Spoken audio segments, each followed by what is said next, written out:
ATM theft కేసులో మనకి victim అయినటువంటి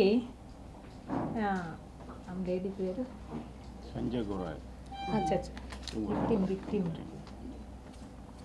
ఫిర్యాది పేరు తెలియదు. సరే, మనకి 13/7/24 వచ్చి ఫిర్యాదు చేయడం జరిగింది. ఏమైందంటే తను 21/6/24 10:30 గంటలకి పాత పోలీస్ స్టేషన్ గాజువాక ఏటీఎంకి తను డ్రా చేయడానికి వెళ్ళింది. అక్కడ ఏటీఎంలో డ్రా చేసిన తర్వాత స్లిప్ కోసం ట్రై చేస్తే ఎప్పటికీ రాలేదు.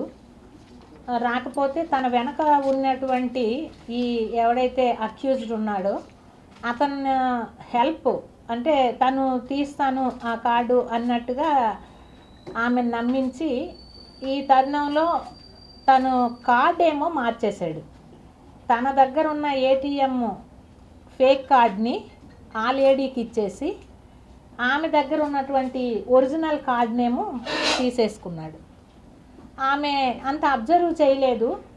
కొద్ది రోజుల తరువాత తను బ్యాంకుకి వెళ్ళి తన తాలూకా బ్యాలెన్స్ అది చెక్ చేసుకుంటే తన అకౌంట్లో ఉండేటటువంటి 6 లక్షల రూపాయలు విత్డ్రాల్ అయినట్టు సో మెనీ టైమ్స్ 10,000 చెప్పున 6 లక్షలు విత్డ్రాల్ అయినట్టు అబ్జర్వ్ చేశారు. బ్యాంక్ వాళ్ళు కూడా చెప్పడం జరిగింది. ఇమీడియట్గా బ్యాంక్ వాళ్ళకి చెప్పి ఆ అకౌంట్నేమో ఫ్రీజ్ చేయించడం జరిగింది. సో ఇది కంప్లైంట్ అనేటటువంటిది గాజువాక క్రైమ్ పోలీస్ స్టేషన్కి ఇచ్చారు. సో దాని మీద వర్కౌట్ చేయడం జరిగింది. చాలా యాంగిల్స్లో వర్కౌట్ చేశారు. చేసిన తర్వాత మనకి అన్ని టెక్నికల్ ఆస్పెక్ట్స్లో ఒక టీమ్ని ఫామ్ చేయడం జరిగింది. ముఖ్యంగా గాజువాక క్రైమ్ సిఐ అయినటువంటి శ్రీనివాసరావు గారు దీని మీద చాలా ఎఫర్ట్స్ పెట్టి ఆ ముద్దాయిని ట్రేస్ చేశాము. అయితే ఆ ముద్దాయి వెస్ట్ బెంగాల్లో ఉన్నట్టుగా మనము అబ్జర్వ్ చేశాము. సో సిపి గారు ఇమీడియట్గా ఒక టీమ్ని ఫామ్ చేసి అక్కడికి పంపించడం జరిగింది. అయితే అక్యూజ్డ్ చాలా తెలివైనోడు. మనకి దొరకకుండా చాలా రోజులు మనల్ని ఇబ్బంది పెట్టాడు. చివరికి నిన్నను ఒరిస్సాలో జర్సీగూడ ఏరియాలో మనము క్యాచ్ చేయడం జరిగింది. నిన్న నైట్ ఇక్కడికి తీసుకొచ్చాము. అరెస్ట్ చూపించి ఈరోజు రిమాండ్కి పెట్టడం జరుగుతుంది. ఇతడికి ప్రజెంట్ అయితే 37 ఇయర్స్. యాక్చువల్గా వెస్ట్ బెంగాల్లో అతను రైల్వే స్టేషన్లో ఫ్లోర్ క్లీనర్గా చేస్తుంటాడు. Parnashreepalli, Kolkata, west Bengal, airport road address. ఇతనికి 2 భార్యలు. రెండో భార్యకి ఒక అమ్మాయి అంటే అల్లుడు, కూతురు అల్లుడు కూడా ఉన్నారు. ఏవేవైతే అమౌంట్స్ ఈయన ఏటీఎంలో ఇట్లా విక్టిమ్స్ని నుండి తీసుకుంటాడో అవంతా కూడా ఆ భార్యలకి పిల్లలకి ఇవ్వడము, చాలా జల్సాలు చేయడము. అసలు ఇంతవరకు చాలా స్టేట్స్లో చేశాడు, కానీ ఎక్కడ కేసు రిజిస్టర్ అవ్వలేదు. వెస్ట్ బెంగాల్లో చాలా చేశాడు, ఖరగ్పూర్లో చేశాడు, ఒరిస్సాలో చేశాడు, తెలంగాణలో చేశాడు, తమిళనాడు చెన్నైలో చేశాడు, ఆంధ్రప్రదేశ్లో చేశాడు. అయితే మన దగ్గర 4 కేసులు రిజిస్టర్ అయ్యి ఉన్నాయి. 2015లో ఎస్కాట్ లిమిట్స్లో ఒక క్రైమ్ రిజిస్టర్ అయ్యి ఉంది. అలాగే విజయనగరము పార్వతీపురంలో కూడా రీసెంట్గా 2023లో ఒక కేసు రిజిస్టర్ అయ్యి ఉంది. ఇప్పుడు మనం ద్వారకాలో ఒక కేసు రిజిస్టర్ చేశాము ఇంతకుముందే. అదేవిధంగా గాజువాకలో ఒక కేసు రిజిస్టర్ అయ్యి ఉంది. అయితే మనము టెక్నికల్గా అన్ని ఆస్పెక్ట్స్లో చూస్తే సుమారు 30 ఏరియాస్లో మన దగ్గరే వీడు అఫెన్సెస్ చేశాడు.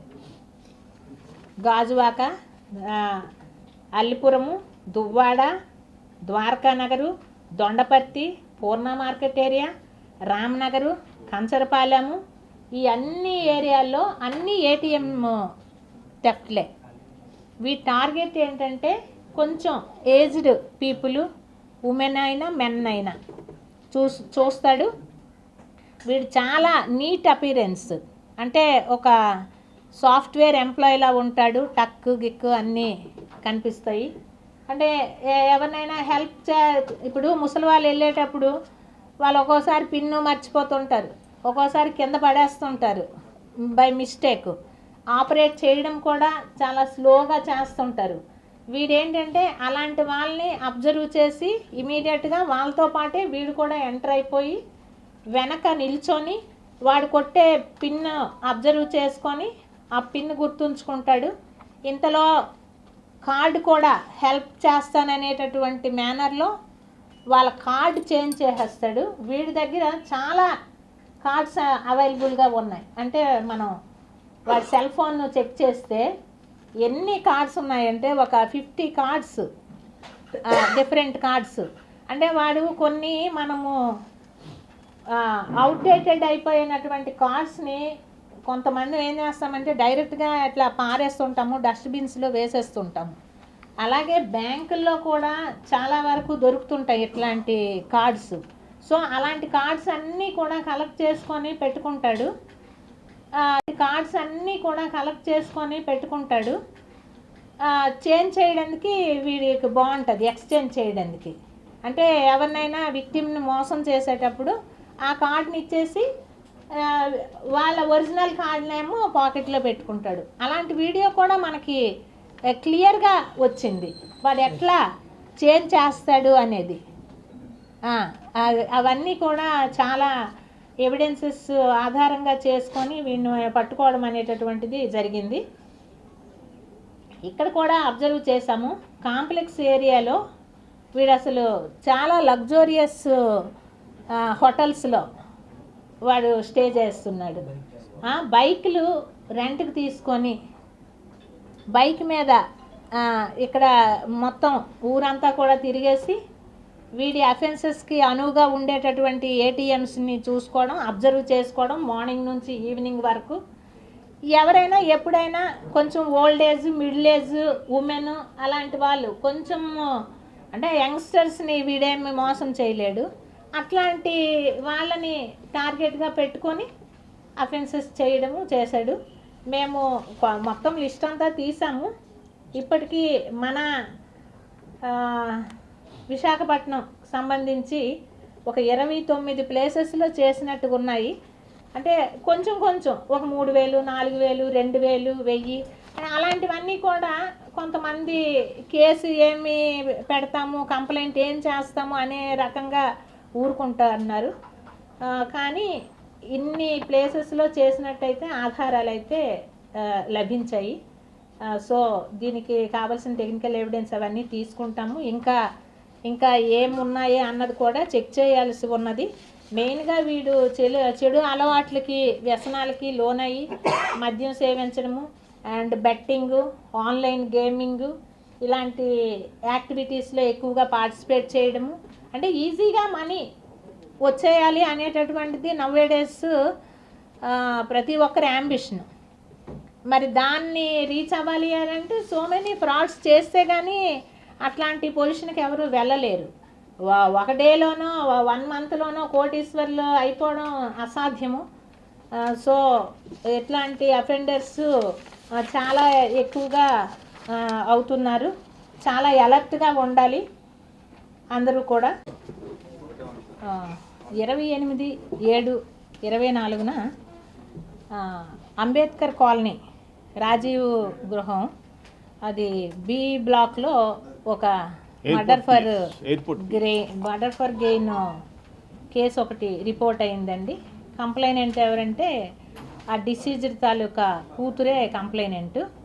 ఆమె అదే అంబేద్కర్ కాలనీలో పక్కా హౌస్లోనే రెంట్కి ఉంటున్నారు. అయితే యాక్చువల్గా మార్నింగ్ 8:30, 9 అప్పుడు ఇంటికి గడి పెట్టుంది బయట. ఆమె వెళ్ళి చూసేటప్పటికి అంటే ఆమె తల్లి కూతురు ఇద్దరును ఒక ఇంట్లో ఉంటారు. అంటే అమ్మమ్మ మనవరాలు పక్కింట్లో ఉంటారు. డిసీజ్డ్ అండ్ అక్యూజ్డ్ ఒక ఇంట్లో ఉంటున్నారు. గడి పెట్టి ఉండడంతో లేవలేదేమో అనేసి అనుకున్నారంట కొద్దిసేపు. ఇంకొక 1 అవర్ తర్వాత వచ్చి చూసినా సరే ఇదేంటి గడి పెట్టి ఉన్నది అని చెప్పి ఓపెన్ చేసి చూసేటప్పటికి డెడ్ బాడీ నేల మీద ఉండడం అబ్జర్వ్ చేయడం జరిగింది. ఇమీడియట్గా కంప్లైంట్ పోలీస్ స్టేషన్కి రావడంతో ఎయిర్పోర్ట్ పోలీస్ స్టేషన్కి కేసు ఏమో రిజిస్టర్ చేయడం జరిగింది. అప్పుడు మనకి తెలిసింది ఏంటంటే ఆ కంప్లైంట్ అంటే డిసీజ్డ్ బాడీ మీద ఉన్నటువంటి చెవిదుద్దులు చైన్ కూడా మిస్ అయ్యేవని. యాక్చువల్గా జరిగింది ఏంటంటే ఎవడైతే అక్యూజ్డ్ ఉన్నాడో అతను మరిది బ్రదర్-ఇన్-లా. అతను యాక్చువల్గా రెసిడెన్స్ అయితే రాజరాజేశ్వరి కాలనీ విజయవాడ. అక్కడ భార్య పిల్లలు ఉన్నారు. 2 నెలలుగా భార్యతో కొంచెం ఘర్షణ జరిగి ఇక్కడికి వచ్చేసాడు. ఈమె ఎలోన్గా ఉండడము అంటే తిన భర్త కూడా 2017లో చనిపోయాడు, డిసీజ్డ్ హస్బెండ్. అప్పటి నుంచి ఒంటరిగా ఉంటుంది. ఆమెకి 2 ఆడపిల్లలకి మ్యారేజ్ అయిపోయింది. ఒక అమ్మాయి అల్లుడు అండ్ ఆ తల్లి ఒక ఇంట్లో ఉంటారు. ఈమె ఒకదాయి ఒక ఇంట్లో ఉంటుంటారు. అది తనతో గొడవ పెట్టుకొని భార్యతో గొడవ పెట్టుకొని 2 నెలల క్రితమేమో ఇక్కడికి అంబేద్కర్ కాలనీకి వచ్చేసాడు. వదిన దగ్గరే ఉంటున్నాడు. అప్పుడప్పుడు పనికి వెళ్ళడము వస్తుండడం చేస్తుండేవాడు. కానీ బాగా డ్రంకర్ అనమాట. వ్యసనాలు ఉన్నాయి.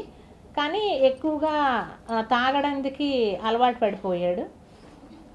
కన్ఫెషన్లో చెప్పడం ఏంటంటే డబ్బులు అడిగాడు తాగడానికి.